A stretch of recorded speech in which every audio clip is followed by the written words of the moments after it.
aza mijery ny fahalemen'ny ray aman-dreninao na ny fahotany zareo ka eritreritra hoe angamba ho toy izany ihany koa no hiafarako.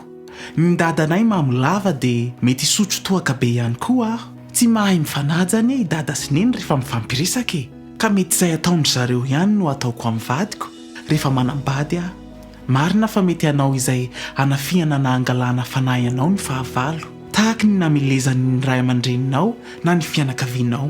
Kanefa tsy midika izany fa tsy maintsy ho lavo amin'izany ny ataka izany ianao. Efa nomena Andriamanitra fo vaovao ianao sy ny hery ny fanahy masina mba ahafahanao manohitra ny fakapanahy sy ny fanafiana izay ataon'ny fahavalo. Ka noho izany aza manao excuse intsony ianao hoe angamba tsy maintsy ohatr'izao za satria mitovy amin'izany daholo ny fianakaviako rehetra. Fa kosa noho ny Andriamanitra ao dia afaka miavaka sy hitondra fiovana ao anatin'ny fianakavianao ianao. Ianao mihitsy izany no afaka manova ny tantara sy ny ho avy ny zanakao sy ny zafinao ary ny taranakao mifandimby.